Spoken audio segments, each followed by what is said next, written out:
most likely from the vehicle you were in, where there were 2 guns found, where shortly thereafter you bailed out of that car. And Your Honor, don't interrupt me, sir. Sir, don't interrupt me. Hold on, Dale. Hold on, Dale. And they found you with a gun holster on, hiding in water under someone's dock. Yes, the court does believe you represent a danger not only to the people of the community who own homes, who own vehicles, but the court also notes that a police officer had a shot taken at him. So, anything you want to add, Mr. Miller? Yeah, my reading of the probable cause affidavit never places Mr. Clark inside the car. Okay. Running from the area where the car was. And the co-defendant Wesley admits that Clark was there with everyone else to burglarize the vehicles in the area. Okay, so the guns are found in the car. Mr. Clark is never connected with the car. Again, how are we connecting him with the shot being fired? Sir, I'm going to say shots are being fired, and he's running from the scene because shots are being fired. Right. And he's got a holster. In light of what's happening Got it. Your Honor, Sir, in light of what's happening in this country, with unarmed black men being killed by police. Don't hand me that. Don't hand me that. Him running from shots being fired. Don't even go down that road. I'm not going to let you go down that road. That is so off base. We've got a young man. I don't care what color he is. He's in a neighborhood he doesn't live in at 1:41 in the morning, hiding on under somebody's dock in the water with a holster on after a police officer had a shot taken at him. Don't hand me this. He's a black man running from police brutality. Look, that is not appropriate in this case. That's not there. I'm not going to let you poison this case with bringing in something that has nothing to do with it. Your bond's $100,000 on count 3 and $100,000 on count 4. Thank you. Now, Donnie Heath, I got to take a break. I'll be right back. All right, I want to move on to Tyrus. What is your favorite story or your pick? I went with Black Lives Matter. And honestly, I made a shirt because that's what I do in my free time when I'm not fishing. Yeah. My life matters with a big brain. Yeah, that's because what it basically comes down to is compliance and resistance. And if you look at, I would say 99% of all the video stuff that you've seen, where you've seen police brutality and things like that, it's during what? Non-compliance. Right. And what that simply means, I'm 6'8", 390 business pounds. Yeah. I'm light-skinned, I have a beard, I listen to music loud. When I get pulled over, it's never fun. Yeah. It sucks for me. Yeah. Because the cop gets out and goes, huh, because he'll see this sitting there. Yeah. Because I don't want him to go, huh. Because he doesn't know. Right. There's a giant tattoo, and he has to investigate to see who I am and what I'm about. Yeah. Hands are on the steering wheel. I ask to do everything. If he asks me to get out of the car, I get out of the car. Right. That's compliance. Yeah. In all these cases, it's simple. That must be great when you get out of the car. Oh, it's awesome. For him, yes. Because he does, and it's not this, it's. Yes. And I do this amazing thing because then I go, what'd you like to do, officer? You know, but I'm being compliant. Do I like it? Yeah. No. But it's not, he's the police. Right. He's the law. He has the right to investigate. When I'm compliant, nothing bad's going to happen to me. It's not my moment to resist arrest, and when everyone videotapes me resisting arrest and being taken down, that's where bad things happen. That doesn't make me Rosa Parks. Right. That makes me a criminal. And it has nothing to do with color.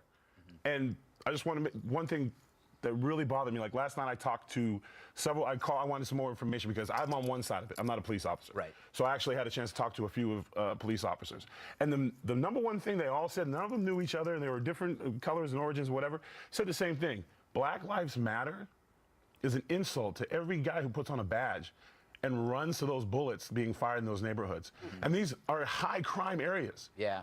Theyese are things that are they're in a war. Yeah. Every day.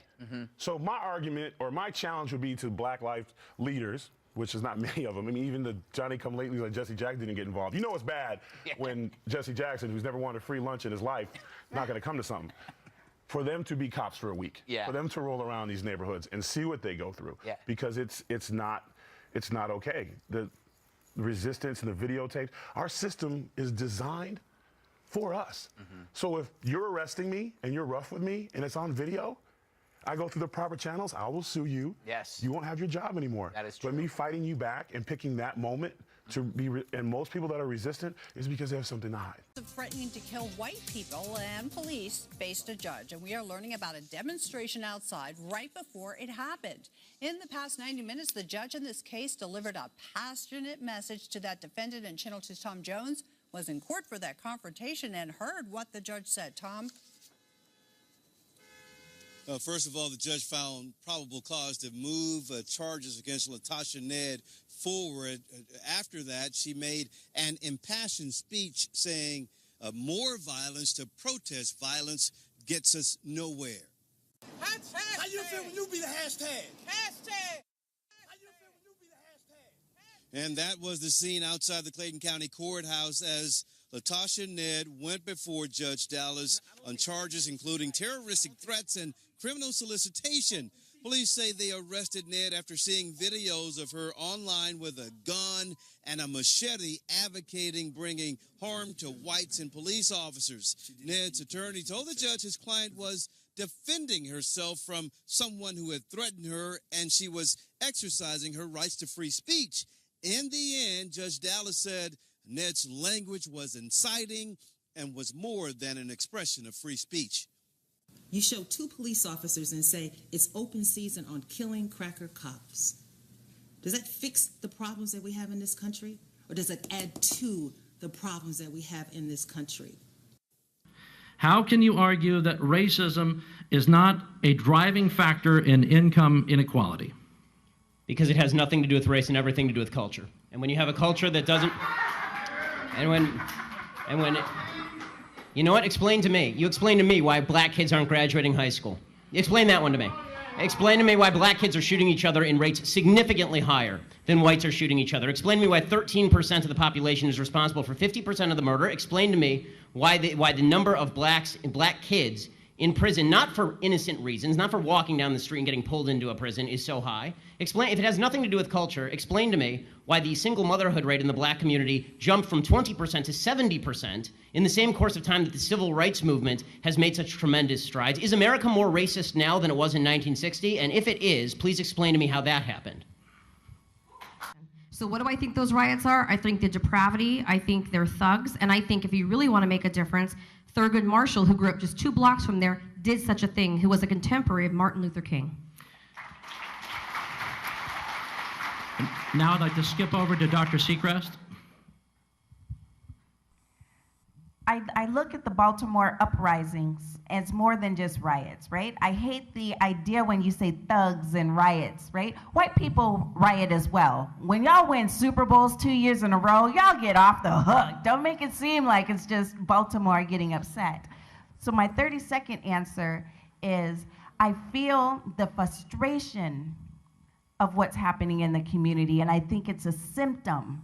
The uprisings are a symptom of a pressure that's been unaddressed for too long. I'm offended by the language of uprising applied to people who are breaking into other black people's stores and looting them. This is a lack of values. And people who are destroying private property, destroying cop cars, in an uprising against what exactly? Against the black police chief, against a mostly minority police force, against the black mayor, against the black president, against the black attorney general, against against a city council that is 9 of 15 are black and all 15 are elected Democrats. What is the uprising against? What is it seeking to achieve? I still don't see what exactly the riots are seeking to achieve. Bottom line is, this is all, it all could be boiled down to just act like a mensch. Act like a human being. Honestly, it's not useful to riot, it's not useful to break things, it's not useful to throw rocks at people. And the idea that we're supposed to sort of correlate your level of outrage. I'm going to stick to the 30 seconds on this. Yeah, the last sentence. Yeah. The idea that we're supposed to correlate your level of outrage with a certain level of justification. In other words, the more outraged you are and the more angry you are, the more justified you must be, is absolute nonsense.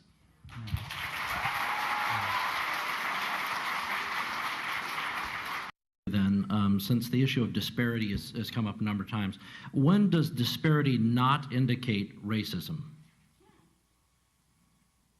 level of effort. Statistical disparity. You know, for example, overwhelmingly men commit crimes more than women, but we don't say that the Justice Department is sexist. So is there a line that you draw for yourself, or is there some way that you interpret statistical disparity and you determine that that is not a racial disparity, it's something else?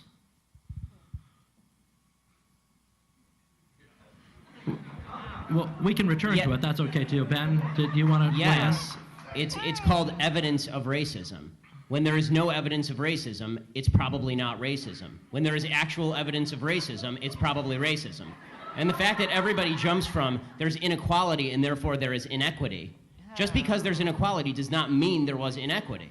But there has to be racism. You can't say there's no racism. Without evidence? No. I'm just saying that I don't know which animal. Maybe we're talking about dogs or something. I'm talking about human beings, and I'm like, human beings are most likely going to have racial prejudices. I'm just so sorry.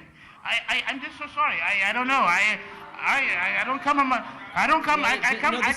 come from planet Earth. Charles, I want to ask you a question. So your default is that when there is no evidence, racism is the deciding factor. That is no, I was not saying that.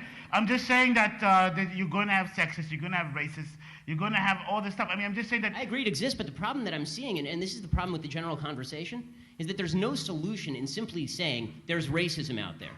How does that solve anything? I mean, when you talk about there's institutional racism, what does that mean? Show me a law that is racist in intent, and we will agree. Show me a police officer who commits a racist act like we saw in South Carolina, right, where a police officer shot a black man running away and it was obviously unjustified, and I will agree.